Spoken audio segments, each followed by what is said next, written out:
makan Noel aja.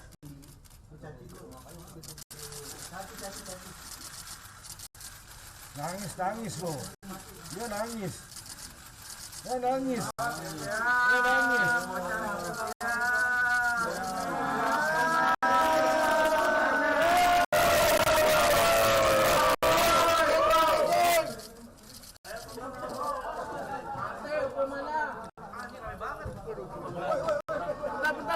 Bentar. Hilman.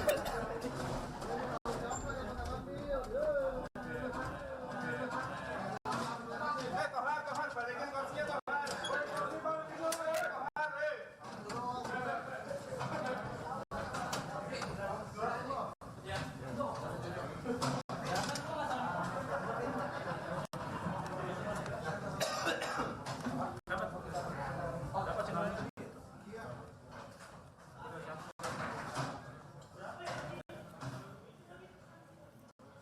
Anda menyaksikan Breaking News Kompas TV bersama saya Desi Fiftina dan saudara. Hari ini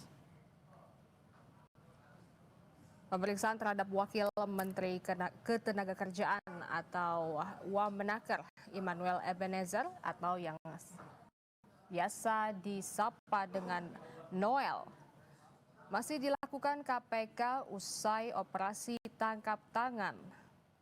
KPK pun akan mengumumkan status Noel pada hari ini. Tadi sudah kita lihat bersama-sama beberapa tersangka termasuk Immanuel Ebenezer menggunakan rompi oranye.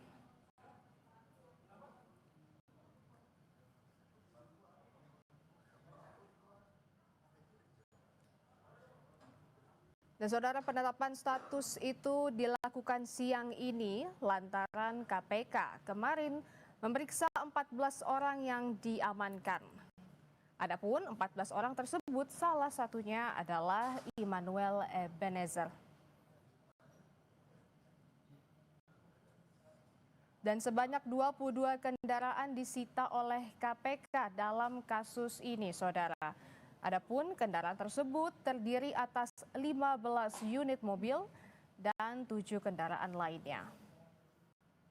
Dalam kasus ini, dugaan pemerasan terhadap beberapa perusahaan dalam pengurusan sertifikasi keselamatan dan kesehatan kerja atau K3 diduga dilakukan Wamenaker Noel. Dan KPK pun menyebut Noel diduga telah melakukan pemerasan tersebut sejak lama.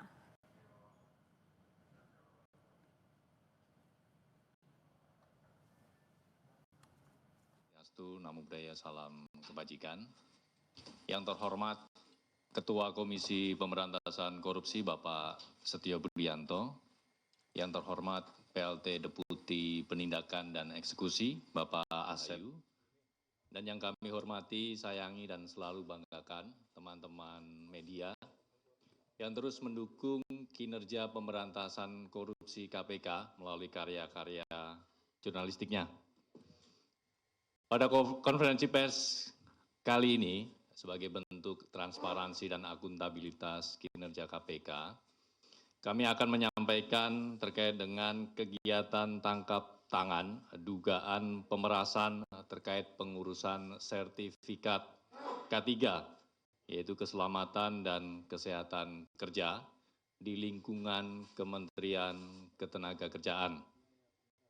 Seperti apa konstruksi, kronologi, dan pihak-pihak yang ditetapkan sebagai tersangka.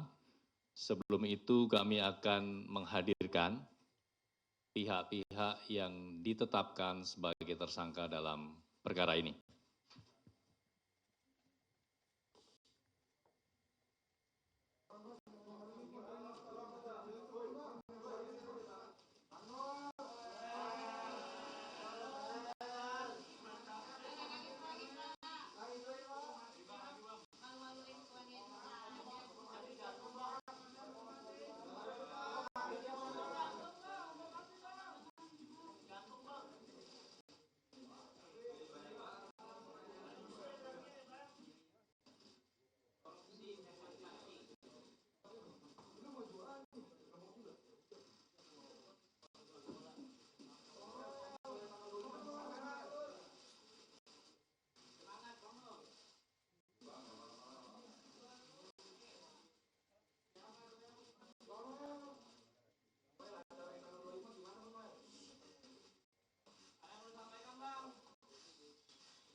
Cukup teman-teman?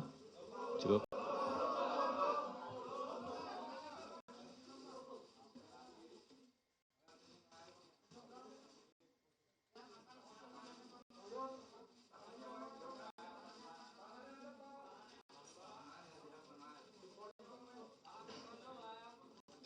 Worry kuman dan kulit kering? Kini no worry, let's get Biore. Baru Biore Guard Energize Yuzu Lemon. Lawan 99% kuman berbahaya, diperkaya Vita Plus.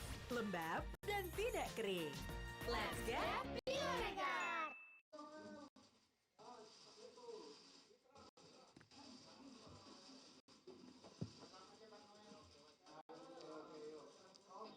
Sudah cukup? Cukup ya? Baik, terima kasih kepada Bapak Ibu, silahkan untuk kembali ke tempat.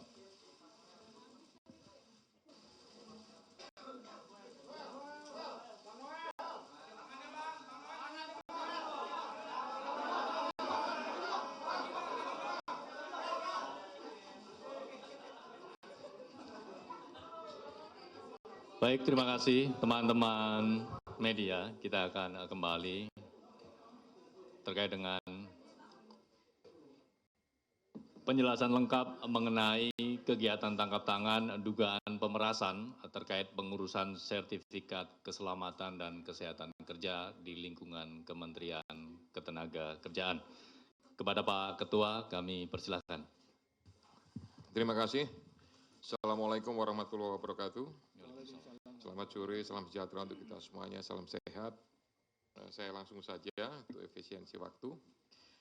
Jadi, sebagaimana tadi disampaikan bahwa ada kegiatan tangkap tangan di Kementerian Ketenagakerjaan. Ini berawal dari kami menganggap bahwa, dan saya yakin semua juga masyarakat menganggap bahwa tenaga kerja itu merupakan tulang punggung perekonomian negara. Sehingga kualitas dan ketangguhan sistem tata kelolanya menjadi salah satu kunci dalam upaya peningkatan ekonomi nasional. Saat ini Indonesia sedang berada pada periode produktif dengan bonus demografi yang menunjukkan tingginya jumlah sumber daya manusia yang berada pada usia kerja. Ini relevan dengan data dari BPS, Badan Pusat Statistik, yang menunjukkan rata-rata jumlah pekerja atau buruh dalam 5 tahun terakhir, jumlahnya ada 137,39 juta orang per tahun. Adapun untuk tahun 2025, jumlahnya 145,77 juta orang atau 54% dari total penduduk Indonesia. Dari populasi tersebut, tenaga kerja atau buruh pada bidang dan spesifikasi pekerjaan tertentu itu diwajibkan memiliki sertifikasi K3, keselamatan dan kesehatan kerja, dalam rangka menciptakan lingkungan kerja yang aman, sehat, dan nyaman sehingga meningkatkan produktivitas para pekerja. Adapun pengukuran dan pengendalian lingkungan kerja harus dilakukan oleh personil K3 bidang lingkungan kerja yang memiliki sertifikasi, kompetensi, dan lisensi K3. Ironinya, ketika kegiatan tangkap tangan, KPK mengungkap bahwa dari tarif sertifikasi K3 yang sebesar Rp275.000, tapi fakta di lapangan menunjukkan bahwa para pekerja atau buruh harus mengeluarkan biaya hingga Rp6 juta karena adanya tindak pemerasan dengan modus memperlambat, mempersulit, atau bahkan tidak memproses permohonan pembuatan sertifikasi K3 yang tidak membayar lebih tersebut.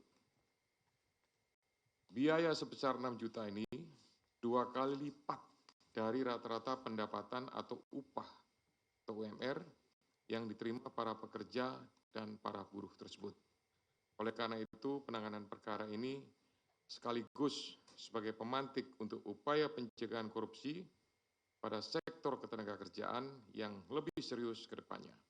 agar pelayanan publik dapat terselenggara dengan mudah, cepat, dan murah, sehingga tidak merugikan masyarakat sebagai pekerja atau buruh sekaligus mendukung peningkatan ekonomi nasional.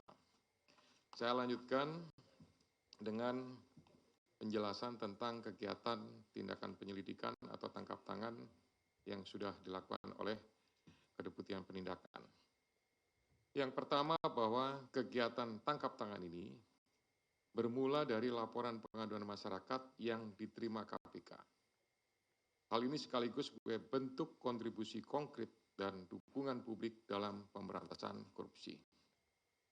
Dari informasi yang dihimpun tersebut, pada hari Rabu dan Kamis, tanggal 20 dan 21 Agustus, tim KPK kemudian bergerak secara paralel di beberapa lokasi di wilayah Jakarta dan mengamankan sejumlah 14 orang, yaitu Saudara IBM, selaku Koordinator Bidang Kelembagaan dan Personil ketiga tahun 2022 sampai dengan 2025. Kemudian GAH atau GAH, Koordinator Bidang Pengujian dan Evaluasi Kompetensi Keselamatan Kerja tahun 2022 sampai dengan saat ini. SB, Subkoordinator Keselamatan Kerja, Direktorat Bina K3 tahun 2020 sampai dengan 2025. AK, Subkoordinator Kemitraan dan Personil Kesehatan Kerja tahun 2020 sampai dengan sekarang. IEG, Wakil Menteri Ketenagakerjaan tahun 2024 sampai dengan 2029. FRZ, selaku Dirjen Binwasnaker dan K3 pada atau sejak Maret 2025 sampai dengan sekarang. HS, Direktur Bina Kelembagaan tahun 2021 sampai dengan Februari 2025. SKP, Subkoordinator, kemudian SUP, Koordinator juga, kemudian ada TEM, ini adalah pihak PT, perusahaan jasa, PT Kem Indonesia, kemudian MM dari perusahaan jasa juga PT Kem Indonesia, dan Direktur Bina Kelembagaan tahun 2021. Yang lainnya karena tidak terkait maka tidak dilakukan pemeriksaan. Selain itu, tim juga mengamankan barang bukti yang diduga terkait ataupun yang merupakan hasil dari tindak pidana ini, yaitu 15 unit kendaraan bermotor roda 4 dengan rincian 12 unit dari IBM, 1 unit dari SB, 1 unit kendaraan roda 4 dari SB, yang 12 unit tadi juga roda 4, kemudian 1 unit roda 4 dari HS, 1 unit roda 4 dari GAH. Kemudian 7 unit kendaraan bermotor roda 2, 6 unit kendaraan roda 2 diamankan dari IBM, dan 1 unit kendaraan roda 2 diamankan dari IEG. Kemudian ada juga uang tunai lebih kurang sekitar 170 juta dan ada 2.201 US dollar dan beberapa pecahan lainnya. Barang bukti tersebut dari pihak-pihak yang diamankan dalam kegiatan tangkap tangan ini jumlahnya cukup banyak dan mempunyai nilai yang cukup tinggi. Hal ini relevan bahwa praktik dugaan pemerasan ini sudah terjadi sejak beberapa periode waktu sebelumnya, diperkirakan dari tahun 2019 sampai dengan saat ini.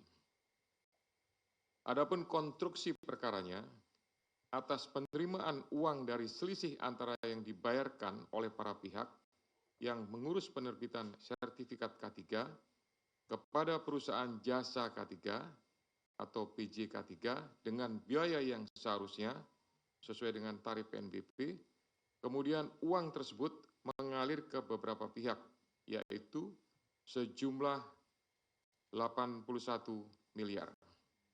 Dengan rincian nanti akan didetailkan. Pada tahun 2019 sampai dengan 2024, IBM diduga menerima aliran uang sejumlah 69 miliar melalui perantara. Uang tersebut selanjutnya digunakan untuk belanja, hiburan, DP rumah, setoran tunai kepada GAH, HS, dan beberapa pihak lainnya, serta digunakan untuk pembelian sejumlah aset seperti beberapa unit kendaraan roda 4 hingga penyertaan modal pada 3 perusahaan yang terafiliasi PJK3. Kemudian GAH diduga menerima aliran uang sejumlah 3 miliar dalam kurun waktu 2020 sampai dengan 2025 yang berasal dari sejumlah transaksi, di antaranya setoran tunai mencapai 2,73 miliar, transfer dari IBM sebesar 317 juta, dan 2 perusahaan di bidang PJK3 dengan total 31,6 juta. Uang tersebut digunakan GAH untuk keperluan pribadi, dibelikan aset dalam bentuk pembelian 1 unit kendaraan roda 4 sekitar 500 juta, dan transfer kepada pihak lainnya senilai 2,53 miliar. Kemudian SB diduga menerima aliran dana sejumlah 3,5 miliar pada kurun waktu 2020 sampai dengan 2025 yang diterimanya dari sekitar 80 perusahaan di bidang PJK3. Uang tersebut digunakan untuk keperluan pribadi, diantaranya transfer ke pihak lain, belanja, hingga melakukan penarikan tunai sebesar 291 juta. Kemudian AK diduga menerima aliran dana sejumlah 5,5 miliar pada kurun waktu 2021 sampai dengan 2024 dari pihak perantara. Kemudian sejumlah uang tersebut mengalir kepada pihak penyelenggara negara, yaitu IEG, sebesar 3 miliar pada bulan Desember 2024. Kemudian FAH dan HR sebesar 50 juta. Cannonball coklat kunyah. Lebih besar, lebih crunchy, lebih kenyal. Cannonball coklat kunyah. Lebih besar, lebih crunchy, lebih kenyal. Sehingga dalam perkara ini, pihak-pihak yang diduga menerima aliran uang dari PJK3 adalah IBM,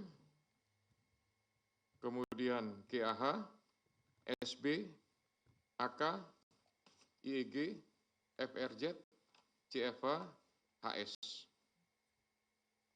KPK selanjutnya melakukan pemeriksaan secara intensif dan telah menemukan sekurang-kurangnya 2 alat bukti yang cukup. KPK kemudian menaikkan perkara ini ke tahap penyidikan dengan menetapkan 11 orang sebagai tersangka, yakni IBM, kemudian GAH, SB, AK, IEG, FRZ, HS, SKP, SUP, PEM, dan MM. KPK selanjutnya melakukan penahanan terhadap para tersangka untuk 20 hari pertama terhitung tanggal 22 Agustus sampai dengan 10 September 2025 di Rumah Tahanan Cabang KPK Gedung Merah Putih. Atas perbuatannya, para tersangka dipersangkakan pasal 12 huruf E dan atau pasal 12 huruf B besar Undang-Undang Nomor 31 Tahun 1999 tentang Pemberantasan Tindak Pidana Korupsi, sebagaimana telah diubah dengan Undang-Undang Nomor 20 Tahun 2001 Yunto Pasal 64 Ayat 1 KUHP, Yunto Pasal 55 Ayat 1 ke 1 KUHP. Demikian penjelasan pointer atau beberapa hal rangkaian daripada kegiatan tindakan penyelidikan tertangkap tangan. Sudah kami tetapkan semuanya. Jadi saya tambahkan ini merupakan sebuah keprihatinan sebenarnya. Ya, aslinya seperti itu. Saya yakin Semua pihak merasakan sebuah keprihatinan di saat pengurusan tenaga kerja harusnya dipermudah, tapi kemudian ada sekelompok pejabat yang justru memanfaatkan, mengetahui, membiarkan, bahkan menikmati dan menerima ya uang yang berasal dari pihak-pihak tenaga kerja perusahaan yang kemudian digunakan untuk kepentingan pribadi. Ya, kami berharap tentunya dengan proses penegakan hukum ini akan membawa dampak, akan menimbulkan pengaruh ya terhadap semua pihak, terutama kami juga berharap semua kementerian yang memberikan pelayanan publik melakukan proses perizinan, ya itu para menterinya paling tidak campur tangan dan turun tangan untuk melakukan kegiatan pengawasan, ya sehingga tidak terjadi praktek-praktek yang dapat merugikan masyarakat. Selanjutnya saya kembalikan kepada Jubir, silakan. Terima kasih Pak Ketua yang telah menjelaskan secara lengkap terkait kronologi, konstruksi, dan pihak-pihak yang ditetapkan sebagai tersangka dalam perkara ini. Selanjutnya kami buka sesi tanya-jawab. Dalam konvers kali ini kita spesifik hanya terkait dengan perkara ini. Barang bukti tidak kita tampilkan, barang bukti sudah kami tampilkan pada hari kemarin ya. Ya, saya kira barang 22 unit bukti kendaraan. yang kendaraan sudah ada gitu, tapi yang uang masih ada, karena masih ada satu yang sedang dilakukan pemeriksaan. Gitu. Silakan sebut nama, media, dan pertanyaannya. Mas Jamal, Mbak Sasya, Mas Umam, silakan. Des. Terima kasih Mas Budi. Selamat sore Pak Ketua, Yeah. Pak Asep. Saya Jamal, reporter dari Romuald.id. Izin Pak, ada beberapa pertanyaan.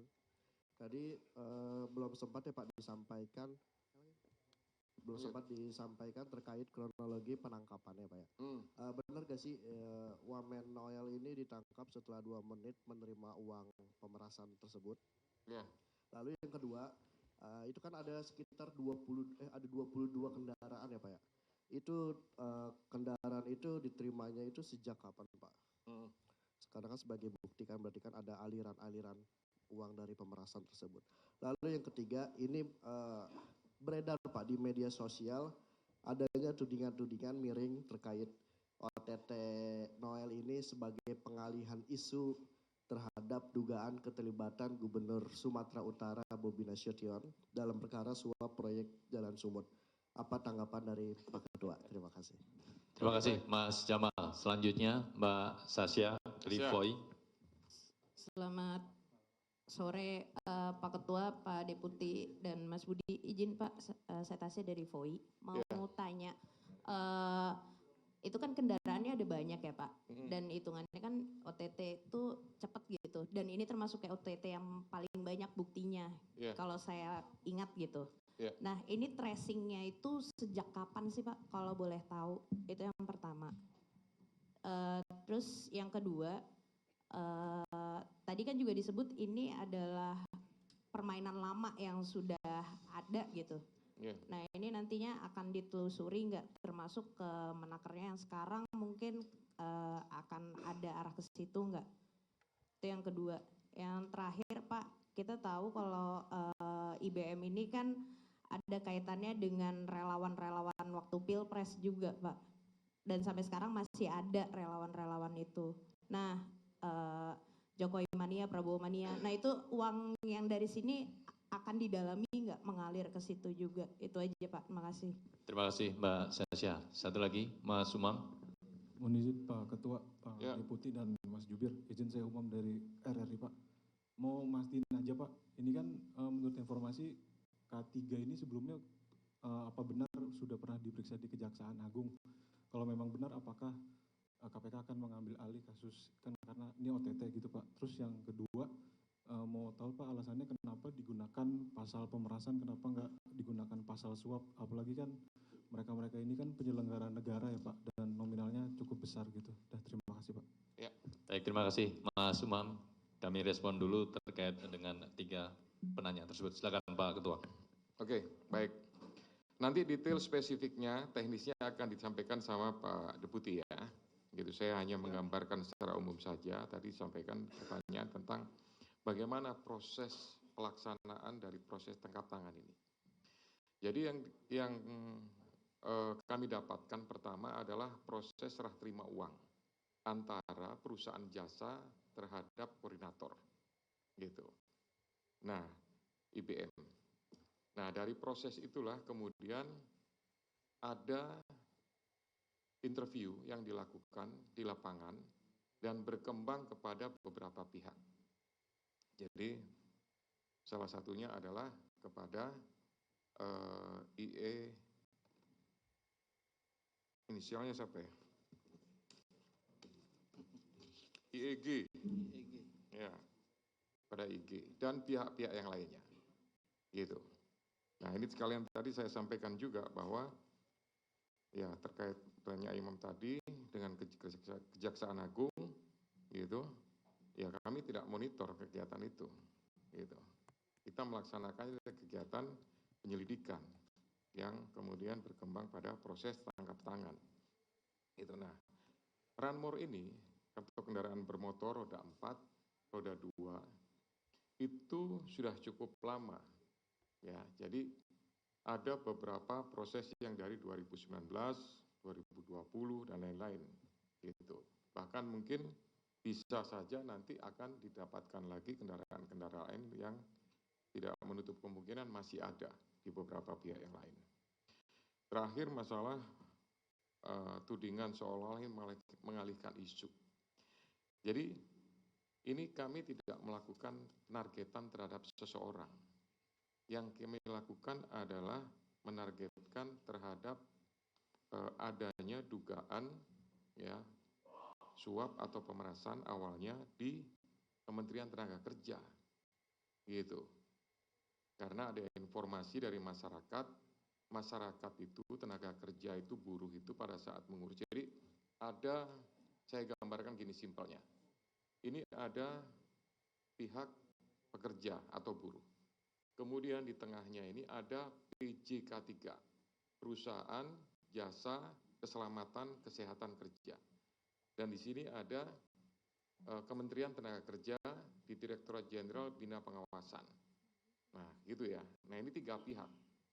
Nah, 3 pihak ini yang harus bayar 6 juta, yang seharusnya Rp270.000 gitu.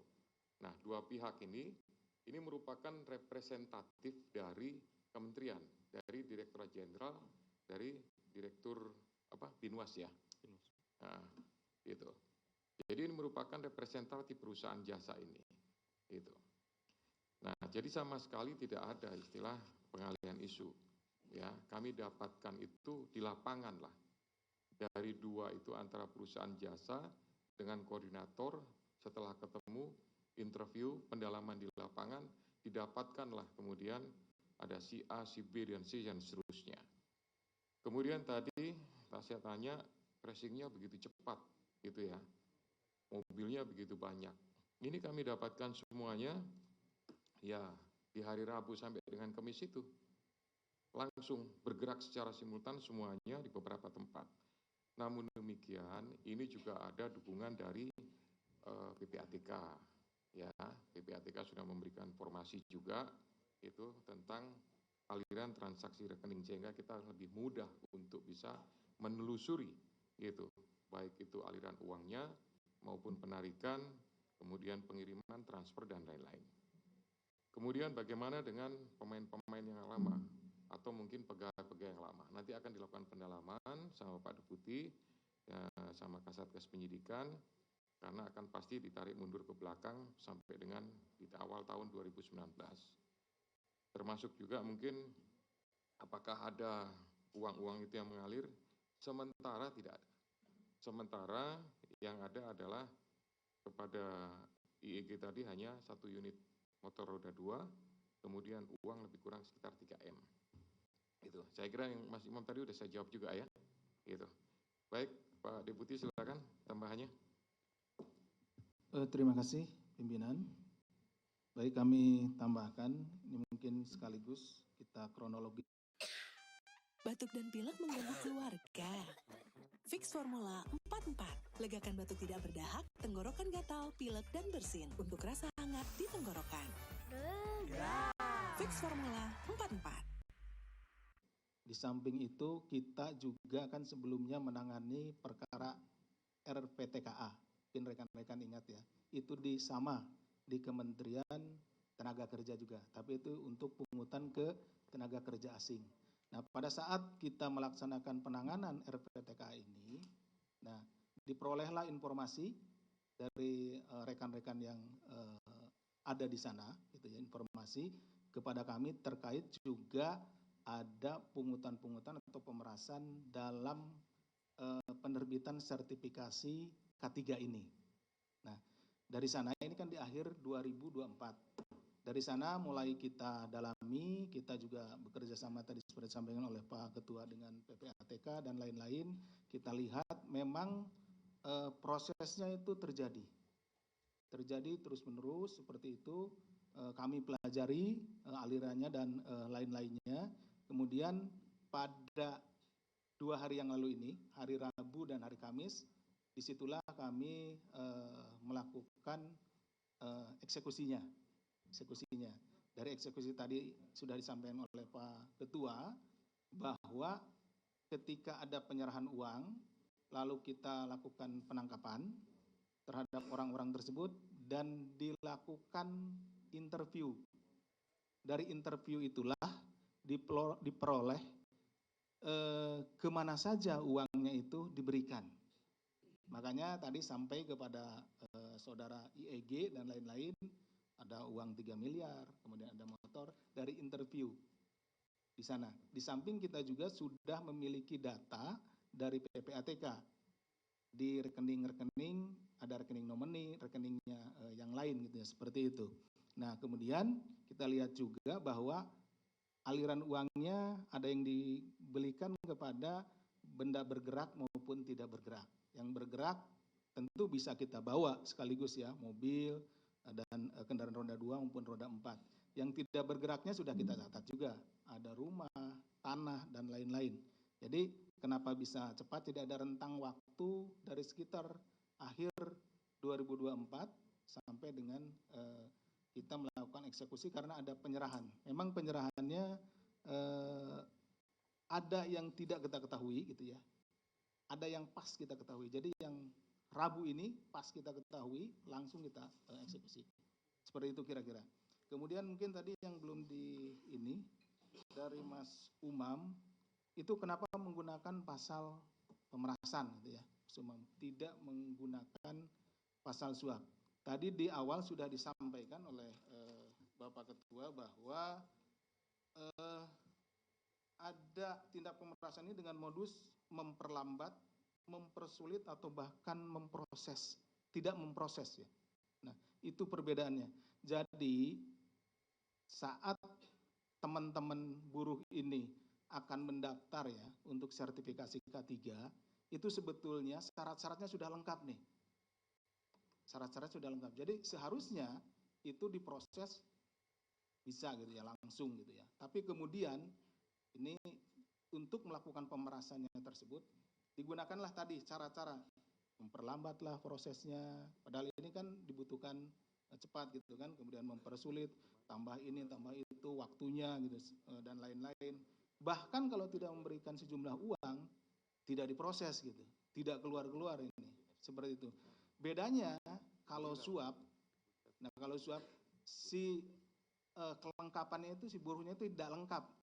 Misalkan ada persyaratan yang tidak lengkap, kemudian yang si pemohon ini nego, gimana caranya ini Pak supaya ketidaklengkapan saya ini diabaikan, lalu dia menawarkan sejumlah uang. Nah si petugas menerima itu dan kemudian diluluskan. Nah ini berbedanya di situ, perbedaannya. Kalau yang ini karena memang sudah lengkap, nah tapi dia melakukan pemerasannya dengan cara-cara 3 tadi, mempersulit, kemudian memperlambat, bahkan tidak memproses, sehingga si pemohon menjadi tertekan secara psikologis dan dia juga kan perlu cepat gitu barangnya dan dia tidak ada kepastian kapan ini bisa segera selesai. Itu mungkin tambahan dari kami. Terima kasih. Ya, saya tambahkan sedikit ya. Jadi penempatan PJK 3 itu gitu. Sebenarnya di awal itu dikelola oleh Balai Besarnya Kementerian Tenaga Kerja. Tapi kemudian ada penerbitan SK atau aturan yang memperbolehkan PJK 3 untuk beroperasional sebagai, ya gampangnya itu biro jasa gitu sebenarnya itu, mereka ini. Biro jasa. Makanya posisinya saya gambarkan tadi dia ada di tengah, dia merupakan representatif dari Kementerian Tenaga Kerja untuk menerima permohonan pengurusan K3 dari PT-PT, dari perusahaan-perusahaan yang di situ ada tenaga kerja, ya, ada buruh, ada pekerja dan lain-lain. Dan itu juga sebenarnya di SOP ada batas waktunya. Ya, kalau nggak salah berapa hari Pak Asep ya? Penerbitan itu. Gitu. Iya, kurang lebih sekitar 1 minggu sampai 10 hari kerja lah, kurang lebih gitu ya. Nah, itulah kemudian dilakukan mereka memperlambat itu, kemudian mempersulit bahkan tidak menerbitkan K3-nya. Kalau tidak mau menyesuaikan dengan aturan yang dibuat oleh kementerian tadi, oknum yang saya sebut dengan mendelegasikan kepada PJ K3. Itu tambahnya. Pak Jubri silakan. Baik, terima kasih Pak Ketua dan Pak Deputi. Kita buka sesi kedua masih terkait dengan perkara ini. Kita ke sisi kanan. Mas Willy. Belakang. Kang Sabir. Oke, 3. Silakan Mas Willy.